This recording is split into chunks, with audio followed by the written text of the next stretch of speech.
Hello दोस्तों, मैं हूं आप लोगों का प्यारा भाई रामाशीष।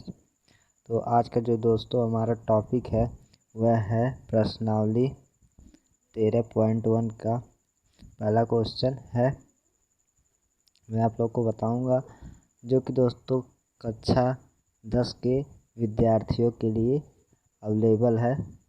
तो चलिए मैं आज एक एक करके आपको बताता हूँ। तो दोस्तों हमारा जो सबसे पहला है प्रश्न 13.1 का जो सबसे पहला हमारा प्रश्न है वह क्या कह रहा है। हम लोग सबसे पहले प्रश्न को अच्छी तरीके से पढ़ लेते हैं। कह रहा है जब तक अन्यथा ना कहा जाए तो पाई का मान कितना रखना है 22/7। तब तक के लिए हमें कितना रखना है 22/7। उसके बाद हम बढ़ते हैं प्रश्न की ओर। हमें ये याद रखना है पाई का मान कितना रखना है 22/7। प्रश्न में हमारा क्या कह रहा है, दो घनों जिसमें से प्रत्येक का आयतन कितना है 64 सेंटीमीटर क्यूब है। इसके मतलब कि संलग्न फलकों को मिलाकर एक ठोस बनाया जाता है। इससे प्राप्त घनाभ का पृष्ठीय क्षेत्रफल ज्ञात कीजिए। जो दोस्तों इससे घनाभ का पृष्ठीय बनेगा घनाभ, उसका हमें पृष्ठीय क्षेत्रफल ज्ञात करना है। जैसे कि हमारा कुछ इस प्रकार से बनेगा घनाभ। यहाँ पर आप लोग को दिया हुआ है, इस तरीके से हमारा क्या बनेगा, एक घनाभ बन जाएगा। ऐसे घनाभ जब बन जाएगा तो क्या हो जाएगा, ये 2 गुणे में हो जाएगा। उसके बाद यहाँ x जो कि हमारा चौड़ाई पता नहीं है, हम इसका आंसर अच्छे तरीके से निकालेंगे। जो कि क्या दिया है, इसका जो आयतन दिया हुआ है दोस्तों क्या दिया है 64 सेंटीमीटर को दिया हुआ है। चलिए हम इसको हल करते हैं। तो जो प्रत्येक का मतलब प्रत्येक घन का आयतन है दोस्तों वह कितना है 64 सेंटीमीटर क्यूब है। तो दोनों घनों का आयतन होगा कितना 2 गुणे 64 सेंटीमीटर क्यूब। जैसे कि मैं आप लोगों को समझा दे रहा हूँ, ये जो दोस्तों एक घन का है इसका आयतन कितना है 64 सेंटीमीटर क्यूब है। तो इसका भी तो 64 सेंटीमीटर क्यूब होगा, इसलिए क्या हो गया 64 गुणे 2 सेंटीमीटर क्यूब।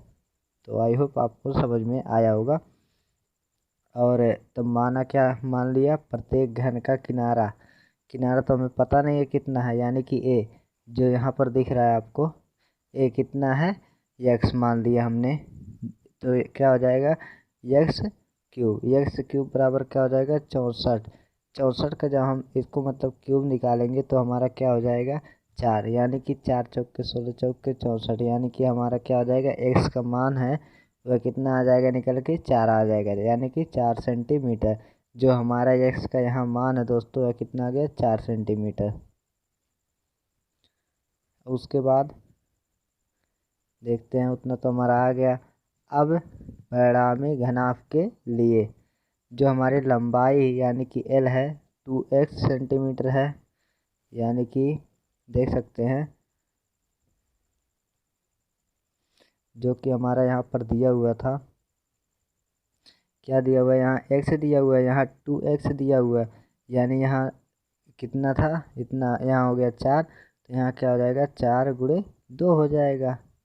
चलिए तो हम नीचे देखते हैं, जो हमारी लंबाई है वो कितनी है 2x सेंटीमीटर, चौड़ाई b यानी कि कितना है x सेंटीमीटर, और ऊंचाई h यानी कि वो भी कितनी है x सेंटीमीटर। तो कितना होता है x सेंटीमीटर होता है। तो उसके बाद हम जानते हैं दोस्तों जो हमारा पृष्ठीय यानी कि जो घनाभ का पृष्ठीय क्षेत्रफल होता है उसका एक सूत्र होता है, क्या होता है 2LB + BH + HL, यानी कि दोस्तों लंबाई गुणे चौड़ाई, चौड़ाई गुणे ऊंचाई, ऊंचाई गुणे लंबाई।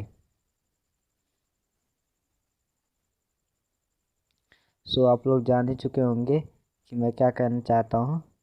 तो मैं इसका आप लोग को लिख के दिखा दे रहा हूँ। जैसे कि यहाँ हो जाएगा 2 गुना में लंबाई गुना चौड़ाई उसके बाद प्लस दिया है चौड़ाई गुणे ऊंचाई हो जाएगा। उसके बाद क्या हो जाएगा, ऊंचाई गुणे लंबाई। तो यही हो जाएगा हमारा इसी तरीके से। ये हमारा मतलब सूत्र है। इस सूत्र को आप याद रखिएगा कि यह किसका सूत्र है, घनाभ के पृष्ठीय क्षेत्रफल का।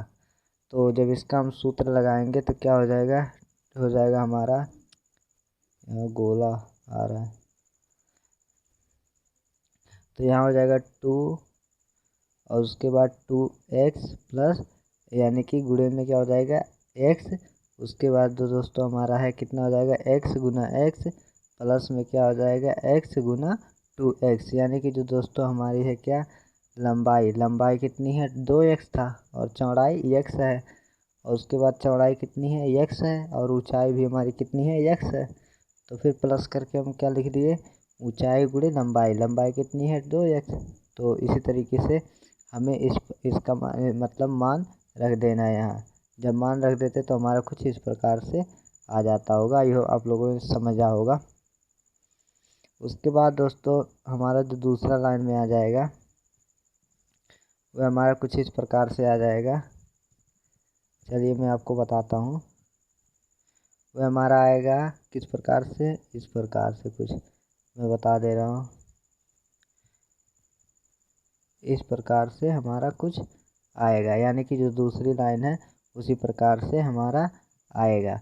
जैसे कि यहाँ दिया 2 और अंदर दिया हुआ कितना 2 गुणे 4, यानी कि इसका एक कैसे लाया हुआ है, ये लाया हुआ क्या लंबाई गुणे चौड़ाई है। तो क्या है लंबाई का मान कितना था 2x था, तो 2 गुणे 4 और जो ऊंचाई था वह क्या था x, तो x का मान 4 ही है। तो इसलिए क्या हो गया 2 गुणे 4। उसके बाद जो दोस्तों हमारी ऊंचाई थी वो इसका x था, तो ऊंचाई x लंबाई थी तो x का मान कितना आया था 4 आया था, इसलिए हम यहाँ 4 लिख दिए। उसके बाद जो चौड़ाई है उसका भी कितना आया था 4, तो ऊंचाई का कितना आया था x आया था तो 4 लिख दिए। उसके बाद हम यहाँ लंबाई का कितना था 2x था तो 2 लिख दिए। उसके बाद x का मान कितना आया था 4, इसलिए 4 से गुना कर दिए।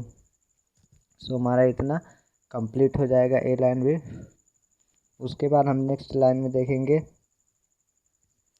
उसके बाद हमें दोस्तों आपको लिखना ज़रूरी है सेंटीमीटर स्क्वायर, जो अंत में है उसको लिखना ज़रूरी है।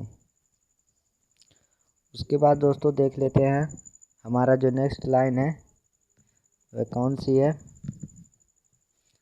नेक्स्ट लाइन में हमारा क्या कह रहा है 2, यानी कि यहाँ दिया हुआ 32, यानी कि 2 चौक 8 चौक 32 प्लस करके दिया 4 चौक के 16 प्लस दिया 4 दूना 8 चौक के 32, यानी कि 32 प्लस 16 प्लस 32 सेंटीमीटर स्क्वायर। क्या हो गया सेंटीमीटर स्क्वायर। जब हम इसको पूरे मतलब कर देते हैं क्या, इसको